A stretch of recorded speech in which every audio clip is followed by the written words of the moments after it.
Hello and welcome to another edition, a holiday edition, if you will, of Clean Tech Talk.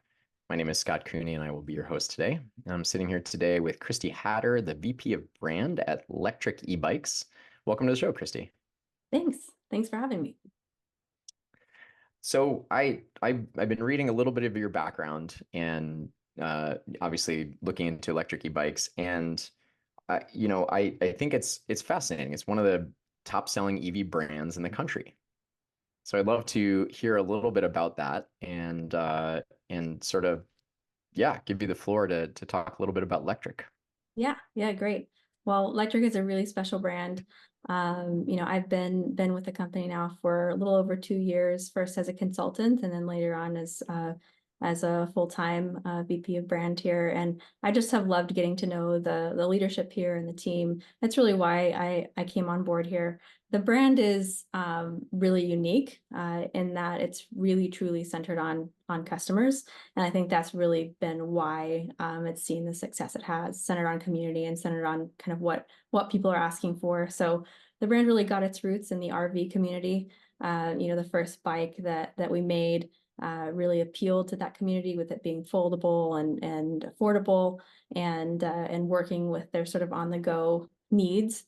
Influencer community, heavily involved in that, especially on YouTube. And then over the last 4 years here, we've sold a little over 400,000 e-bikes and are currently the best-selling e-bike brand in the US with regards to unit volume. And then the third best-selling EV, just behind Tesla, as far as EV sales in the nation. So it's really an exciting position to be in. I think it just speaks to how much people want green transportation options, as well as just to get out there and kind of have fun. Yeah, the electric bike revolution has been really cool to see over the last couple of years. It's gotten a lot more people onto two wheels and a lot more people onto electrified transport, which is both of those things are great. So thanks for doing the work that you're doing, first of all. And Yeah. also it's kind of amazing because I think if people were pressed to say who are the top three EV sales companies in the United States, most people would be able to say Tesla, but not everybody would be able to say electric. So you're still kind of flying a little bit under the radar, but that's part of why we're here today. So, Right.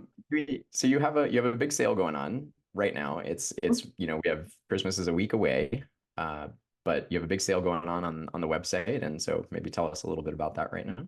Yeah, for sure. Our holiday sale is going strong, and even if you have already missed a shipping window or won't have something under the tree, you can find what we have called a proof of presence on our blog, or you can print out something to have under the tree. But really, really good deals going on right now. Bikes starting at $749, which is definitely our lowest price of the year. We have free accessories to the tune of about $450 in free accessories on certain models.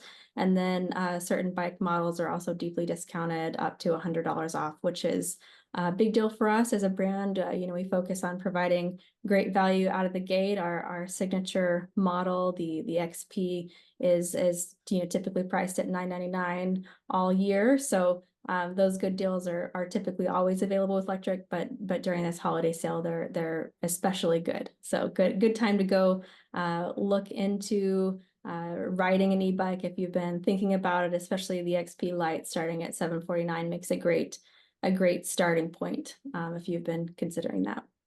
Good gift Yeah, too. and I love the idea that the kid is like excited about getting an e-bike, and then they see like a card under the in their stocking or something, and they're like all disappointed, and then they open the card and it's like you're getting an e-bike. Yeah, that kid would have to be an 18-year-old kid, but we'd be Oh, happy okay. for that. I think those of us who are lucky enough to still get stockings at 18 are in a good spot. Absolutely. So Hey, I I'm still feel a kid. you. Yes. I'm much older than that. I'm still very much a kid. So kid is a ubiquitous term for anybody who Right. enjoys the holidays. So Perfect. well, very cool. And this is your 10th startup, I read, It which is. is crazy. It is crazy. Yeah, How? I'm kind of drawn to this world of getting an idea and taking it and making it something great. For me, I I'm started out in t-shirt design, working. Sorry, what were you going to say? Oh, I was just gonna say I'm talking to you, so you're alive, it was just Right. shocking after 10 startups. So Yeah, that is actually on many levels. But yeah, no, was just so fortunate. The first employer I had was very entrepreneurial, had been working for Pier 1 back in the day and opened up hundreds of stores and locations for them. And so we were just starting brands right and left, and some of them worked and some of them didn't, but it really, paved the way for, my love for startups. And so prior to Solo Stove, I was with, prior to electric e-bikes, I was with Solo Stove and I was a VP of brand there as well.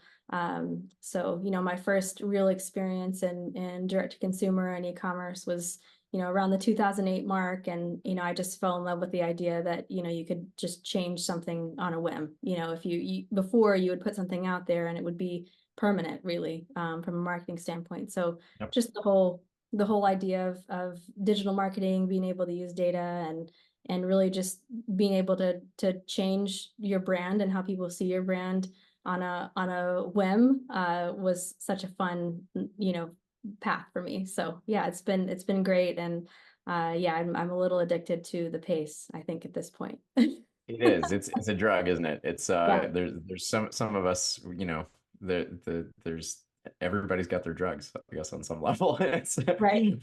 for me, startup culture has been my drug for 20 some odd years. And Can so it relate sounds like then. it sounds like you're the same. Yeah. And it's never boring. It's never No, there's never really dull moments. So it right. kind of keeps life interesting. Yeah, for sure. I definitely get into all kinds of trouble if I get bored. So I'm always looking for the next thing, and startup Yeah. provides that next problem to solve all the time. So it's perfect. Right on. We'll dive back into the e-bikes again here momentarily, but you're considering an 11th startup, which I would love to hear about. Oh, yeah. So farming, in somewhere around the COVID time, my boyfriend and I, we just started digging into these farming videos. We saw the Big Little Farm movie, and just really dug in to how to use worm castings and how to really improve the soil. That for me, growing up in West Texas, I grew up around monoculture, cotton growing. So it was just as far as the eye could see, one crop. There was zero biodiversity, all these ideas that we now have, turns out have been best practices for a long time, and we got away from those. So it was just fascinating for me learning about how to really treat the soil better, how better soil can make better food. And so we kind of we got into it at that point, and it's sort of morphed over time into a hopefully having like a vineyard and being able to have something that's sustaining itself, and where we have the garden and a few chickens, and we'll see where it goes from there, but ultimately not some kind of a commercial operation probably, but more so just stuff for us and stuff for the community kind of thing.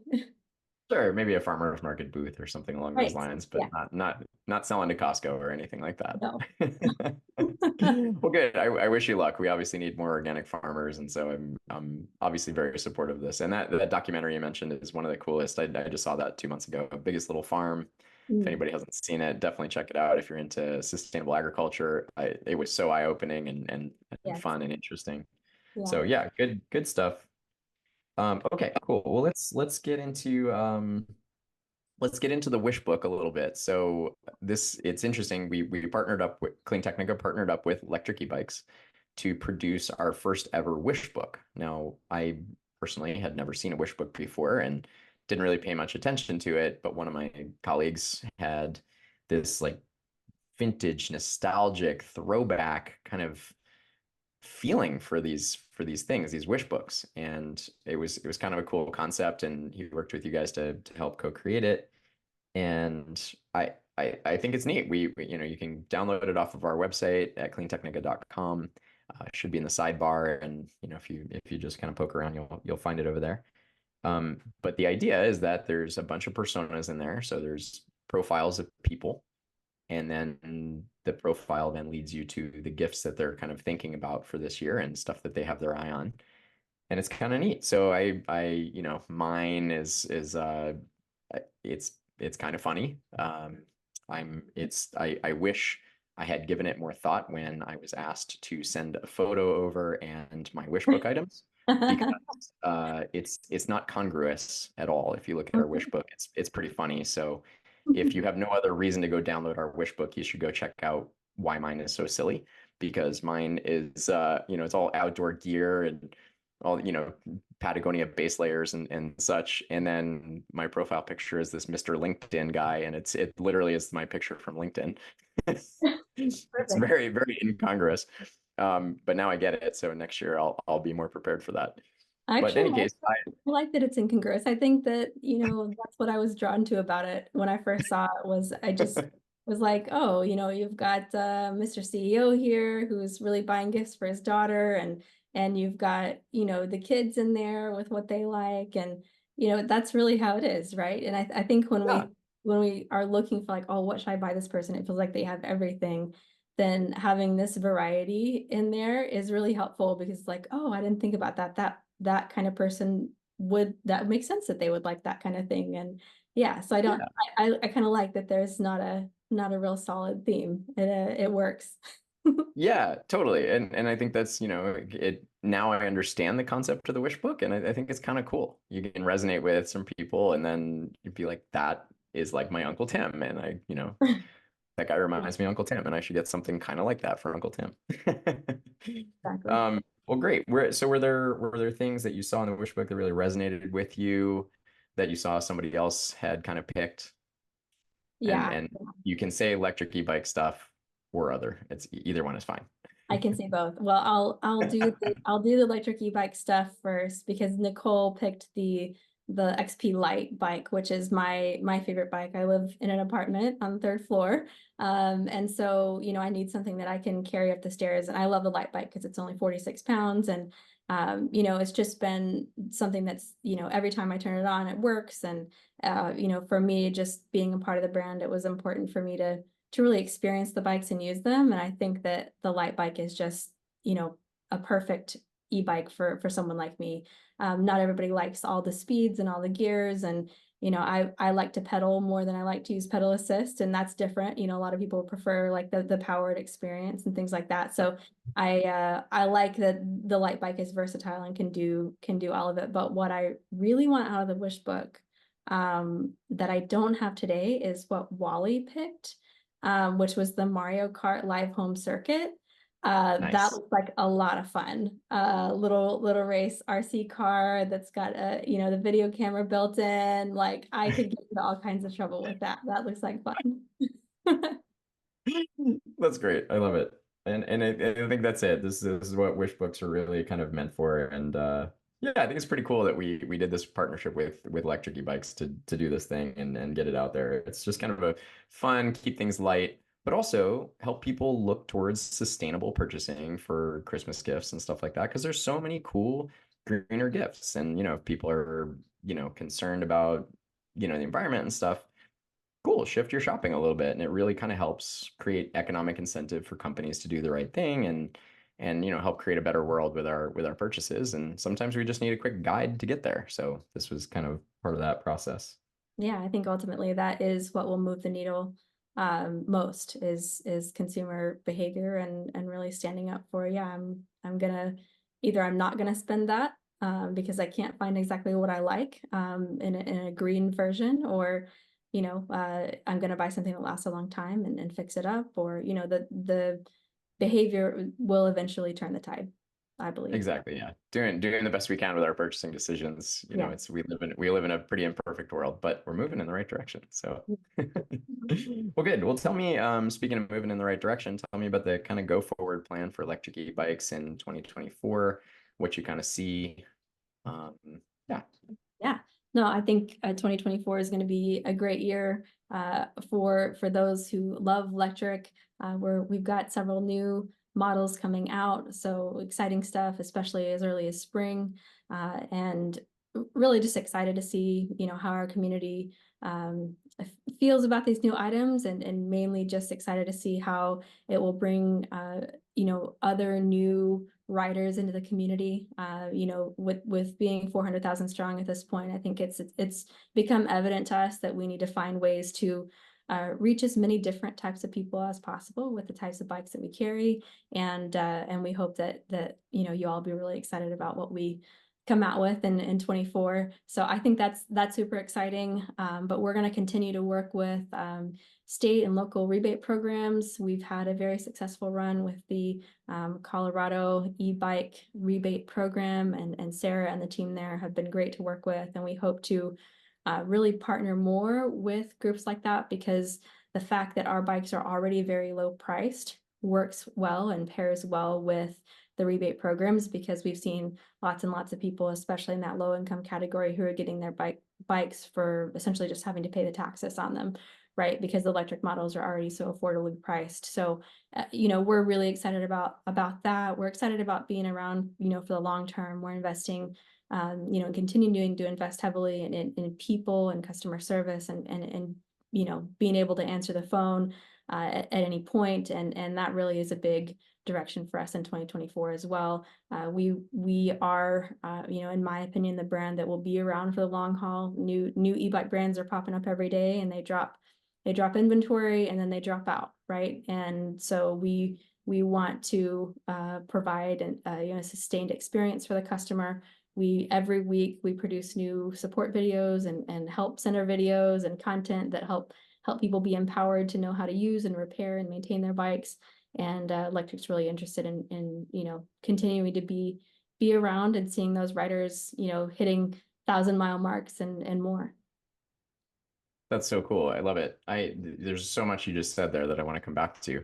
The branding alone, though, is such an interesting conversation, because you're right. There's a lot of electric bikes, and they tend to come and go. And what, on some level, you're kind of getting in the door with the customer and then building a relationship with them sort of afterwards, because the price point is so low that it's easy to be a first adopter.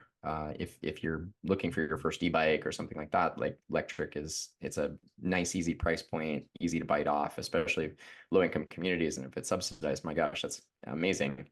And that's really cool. And I love that. I'd love to come back to that too, about how we're getting electrified transportation and making it accessible for low income communities, which, has historically been a big challenge, and obviously helps keep people in poverty when they have an old beat up gas car that they're trying to like put duct tape and band-aids on to keep it running, and then if they can free themselves and get onto two wheels and not deal with traffic and get some exercise, and it's like it changes a life in such a beautiful way.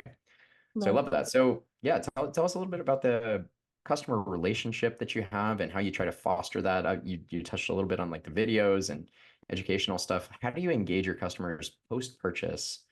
Yeah. Yeah, And for sure. it's such an interesting and innovative way to do branding. I love it. So tell us more. Yeah, well, I've been fortunate to work with a lot of really talented people over the course of my career, and something I learned from Craig Wilson, who actually built the Patagonia brand and helped do a lot of the marketing for them, wrote a book called The Compass and the Nail. And I've worked with him both at Solo Stove and with Lectric, and a lot of the philosophy around the customer relationship. I was really inspired by him in that, and that is that most brands, we in typical marketing, we're throwing out the net, we're trying to catch as many as possible. We spend a lot of dollars up front, various forms of marketing, right? And then you get the customer in the door, and then usually you head back and throw out some more nets. Well, that's really not a very fun relationship. If you think about that in the dating world, it's like, okay, we had a nice big date, and then that was it, right? Okay, we got the date and it's over. And it's like, no, this relationship with the customer is so important, and it really starts at the moment they experience the product, right? So we look at it as a long-term relationship. We look at it as, hey, you got your bike, great, get out there and ride it. How can we encourage you to get out there and ride it? Through our content, and by supporting you with inspiration and sharing other riders who are who are getting out and riding, or maybe transitioning even from a car to a bike, and sharing those stories are so important for us. And then really just following up with that support, because that relationship really starts at that point. And then really, the same thing as when you're dating someone, the first few dates, it's like you're kind of like testing things out and you're vetting things and you're going, okay, do I like this? I don't know. Like, I was sold on something because visually I was like, all right, that's on point, right? And then you get there and you're like, okay, do I still like this person? I think brands are just like that. You ride it a few times, and it's not just bikes, it's anything you buy. You experience it, you're testing it out, you're trying it out, you're really vetting it to go, did they make a good product here? And with electric, we're so focused on making high quality and providing value.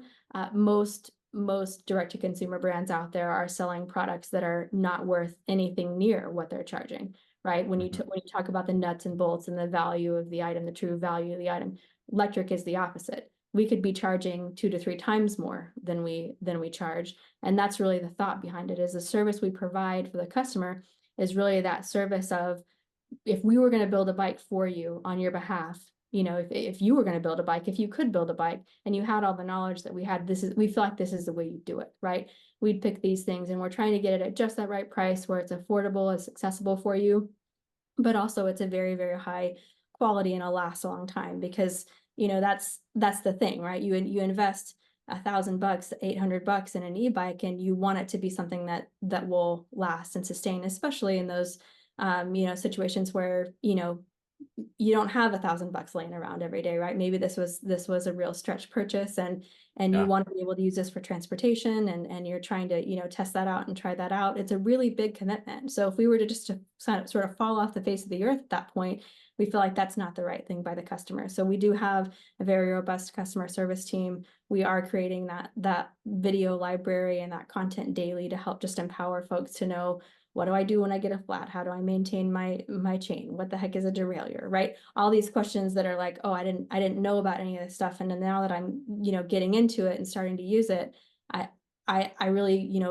feel fired up and passionate about it. And so we're creating those sort of additional use cases in their mind of like, oh, I should go out on a ride. I should go out and do this. And when they do that, they have that great experience, and they're reminded, same thing when you get on any e-bike, really. It's like that e-bike smile, you're just like, immediately you hop on and it's like, this is fun, right? So we're reminding you to go out and do that, because that's why you bought it. And really that relationship is built that way. And when you test it and vet it for a while and you realize, hey, this is a really good product, then that's when it moves into this sort of, wow, I really love what this brand is doing, right? That's when you really fall in love with the brand. You weren't really in love with the brand on day one. We know that's how love works, right? So, but then after you've experienced it and vetted it through, and it's like, man, this is just a really good thing. Every time I look at this thing, I'm reminded what a good purchase I made, right?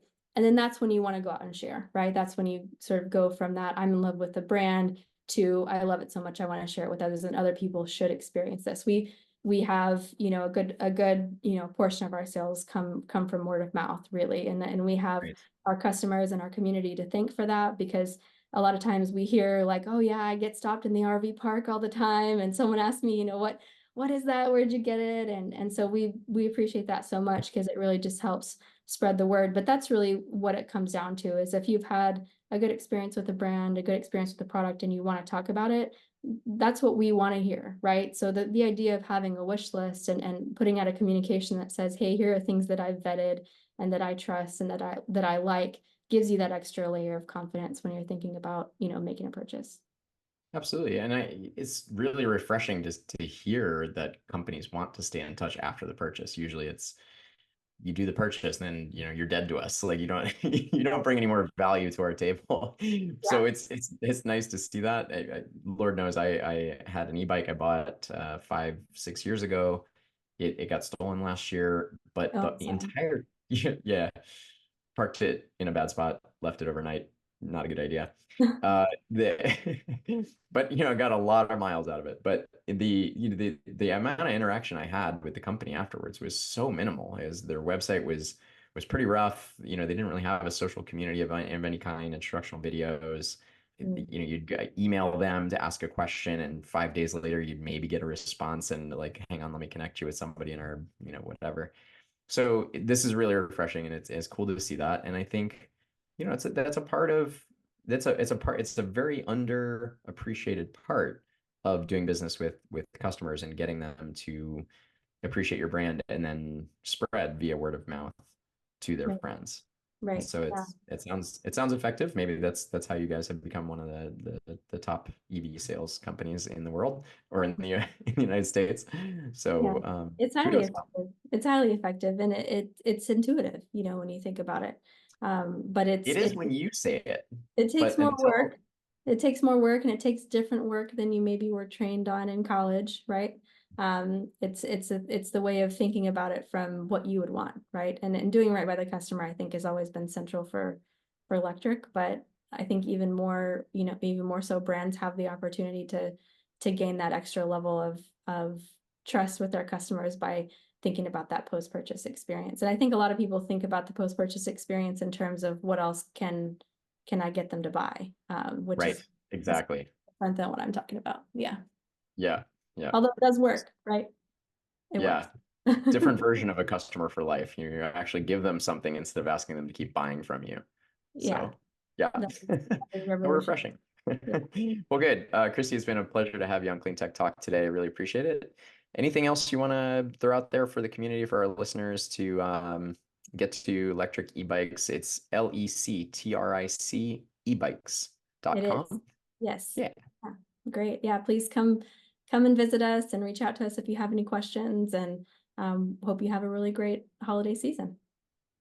All right. Thanks so much for being with us today. Yeah. Thanks, Scott. Hi, my name is Scott Cooney. I started CleanTechnica to promote clean energy and other sustainable alternatives, and for 13 years we've been moving markets.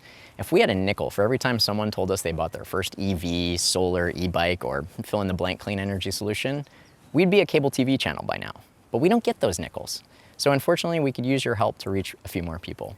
If just 1% of our audience chipped in a few bucks a month, we could hire dozens of great journalists and promote all sorts of climate solutions.